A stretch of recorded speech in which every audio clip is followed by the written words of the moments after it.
এই হকার সাংবাদিক ময়ূক, তুমি কোথায়?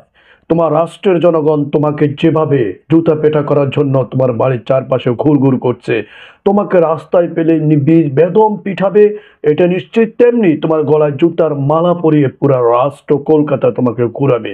তোমার এই পাবলিক চ্যানেল বন্ধ করো। তুমি বাংলাদেশের বিরুদ্ধে এই ধরনের মিথ্যাচার বন্ধ করো। তুমি বাংলাদেশের সাথে ভারতের জনগণের সুসম্পর্ককে নষ্ট করেছো। এর জন্য তুমি দায়ী। তুমি বাংলাদেশের জনগণের সাথে কলকাতার জনগণের যে ভ্রাতৃত্ব সম্পর্ক রয়েছিল, ব্যবসায়িক সম্পর্ক রয়েছিল, আত্মিক সম্পর্ক রয়েছিল, সেটাকে তুমি ঘৃণায় রূপান্তরিত করেছো। তোমার প্রতি তোমার রাষ্ট্রের জনগণ আছে খেপেছে। তোমার বাড়ির চারপাশ ঘুর ঘুর করছে, তোমাকে কখন জুতা পেটা করবে, কখন তোমার গলায় জুতার মালা পরিয়ে তোমাকে এই পাবলিকাল চ্যানেল থেকে লাথি মেরে বের করে দিবে। তুমি এখন অপেক্ষায় থাকো।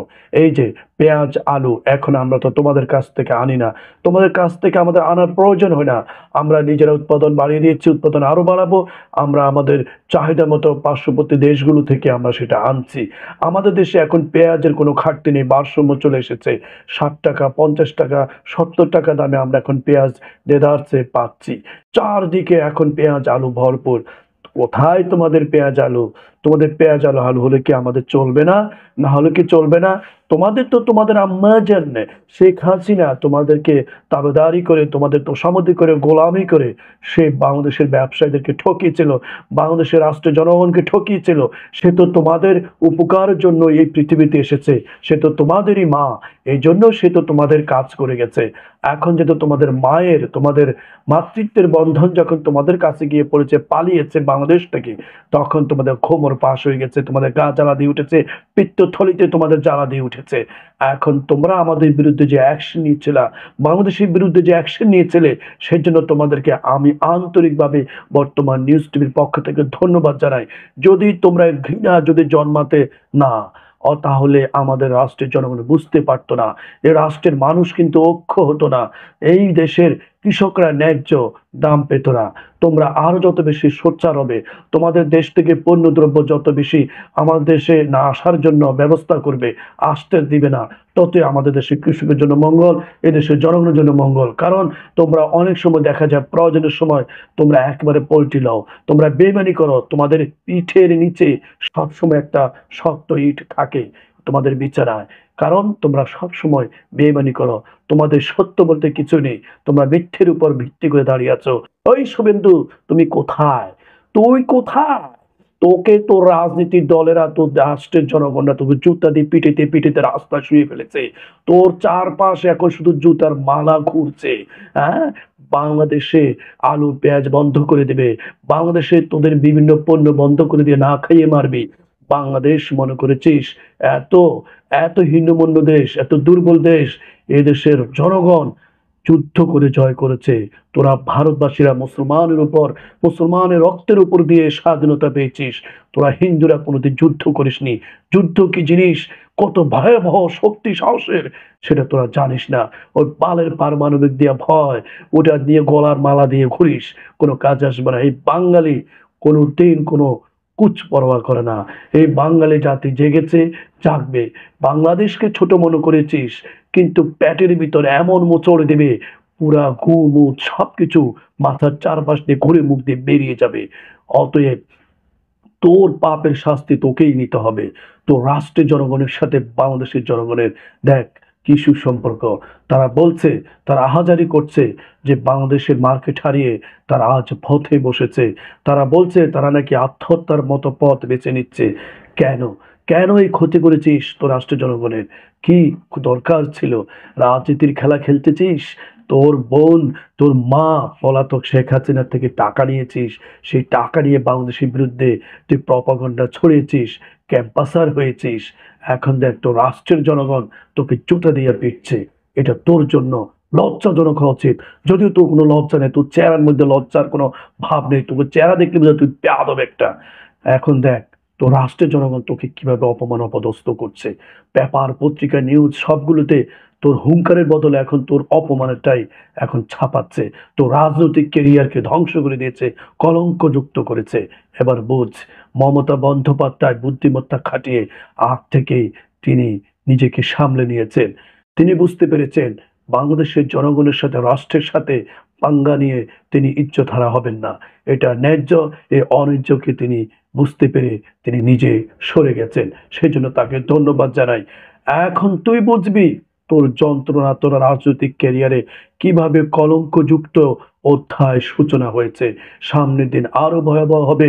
তোর কৃষকরা যখন বাংলাদেশে পণ্য আর পাঠাতে পারবে না, তখন অন্য দেশে বিকল্প পথ খুঁজে পাবে না, তখন বুঝবি কিভাবে কৃষকরা খুঁজে খুঁজে তোর রাজনৈতিক নেতা কর্মীকে তোকে খুঁজে জুতা দিয়ে পেটায়, তোকে আহত করে, তোকে বিধ্বস্ত করবে। এখন ময়ূক এবং তুই শুভেন্দু, দুই দালাল যেভাবে বাংলাদেশের বিরুদ্ধে লেগেছিলি, এখন তোদের শাস্তি তোদের জন্য অপেক্ষা করছে। আমাদের বাঙালিকে উত্তেজিত করে কোনো লাভ হয়নি, পারিসনি। বাঙালি এত বোকা না, বাঙালি এত পাগল না, তোরা পাগল। বাঙালি বুঝেছে তোরা পায়ে পড়ে ঝগড়া করতে চাস, তোরা তো পারিস না। বাঙালি জাতির পায়ে ধরে কান্না করছিস, ওরে বাঙালি ভয় পাস না কেন? কেন আমাদেরকে ভয় পাস না? কেন কেন কাঁদিস না? কেন হাত পা ধরিস না? বাঙালি ধরেনি, তোরা হাত পা ধরবি। তোদের হাসপাতালগুলো বন্ধ হয়ে যাচ্ছে না? তোদের আশেপাশে হোটেল মোটেল বন্ধ হয়ে যাচ্ছে না? ক্রেতা শূন্য হচ্ছে না? পর্যটন বন্ধ হয়ে যাচ্ছে না? কমে যাচ্ছে না ব্যবসা? আর অনেক কমবে। তোরা আমাদের সাথে বেইমানি করেছিস, বেয়াদবি করেছিস। তোরা বাংলাদেশ জনগণের সাথে সম্পর্ক করিসনি, তোরা একজন পলাতক নেত্রীর সাথে সম্পর্ক করেছিস। তোদের রাষ্ট্র ব্যবস্থা এখন এমন দাঁড়িয়েছে যে আশেপাশের রাষ্ট্রগুলোর সাথে তোরা রাজনৈতিক দলের সাথে সম্পর্ক করিস, কিন্তু রাষ্ট্রের জনগণের সাথে সম্পর্ক করিস না। জনগণ কি চায়, কোন দিকে চায়, কি বলতে চায়, কি চাহিদা, সেগুলোকে তোরা আমলে নিস না। যার কারণে আজ তোদের চারপাশে সব বন্ধুপ্রতিম দেশগুলো তোদের থেকে বিচ্ছিন্ন হয়ে গেছে। তোরা একা চলবি, একা নীতিতে বসবাস করবি, একাই তোদের পথ চলতে হবে।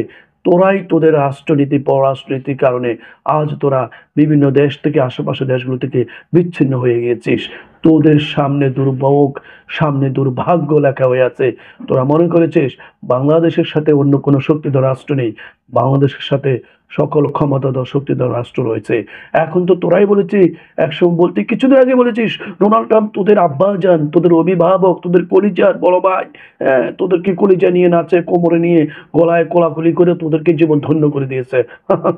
এখন কেন আবার বিভিন্ন চ্যানেলে দেখতে পাওয়া যায় ডোনাল্ড ট্রাম্পই তোদের দেশকে, সিকিমকে আলাদা করে সেখানে একটি খ্রিস্টান ধর্ম রাষ্ট্র প্রতিষ্ঠা করতে চায়? এখন বুঝেছো? এখন ভালো করে চলছে। আমেরিকা, এর নাম হলো আমেরিকা, চীন, এরা বড় শক্তিধর রাষ্ট্রের সাথে তুমি মনে করছো তুমিও বড় শক্তিধর রাষ্ট্র হয়ে গেছো। ওদের মতো ভূখণ্ড কি তোমার কম নাকি? তুমি কেন বড় রাষ্ট্রের মতো ক্ষমতা দেখাবা না, দাদাগিরি করবা না? এখন দেখো তোমার পেটের ভিতর এখন কামড় দিয়ে দিয়েছে, বিষ পোড়া তোমার পেট থেকে এখন বের করে নিয়ে এটাকে অপারেশন থিয়েটার নিয়ে এটাকে সুন্দর করে ময়লাগুলো আলাদা করে ফেলবে আর তোমাকে উচ্ছিষ্ট অংশ ধরিয়ে দিবে। অতএব সময় থাকতে পররাষ্ট্রনীতি চেঞ্জ করো, আশেপাশের রাষ্ট্রগুলোর সাথে সুসম্পর্ক গড়ে তোলো। জনগণের সাথে, রাষ্ট্রের ক্ষমতাধর রাজনৈতিক দলের সাথে নয়। বুঝতে হবে ওই দেশের জনগণ কি চায়, তাদের সাথে সম্পর্ক গড়ে তোলো। তোমারও লাভবান হবে, আশেপাশের রাষ্ট্রগুলো তোমাকে সম্মান দেখাবে। আর এটাই হবে তোমাদের পররাষ্ট্রনীতির জন্য একটা ভালো সিদ্ধান্ত। আর ময়ূক, শুভেন্দু, সাবধান হয়ে যা। তোদের দেখে তোদের রাষ্ট্রের অন্য কোনো নেতা, পেতা খেতা মিডিয়া যাতে সামনের দিনগুলোতে এই ধরনের ভুল না করে, সাবধান হয়ে যাও। নাহলে তোমাদের কপালেও তোমাদের কৃষকদের দ্বারা, জনগণের দ্বারা জুতা পেটা অপেক্ষা করছে। সাবধান।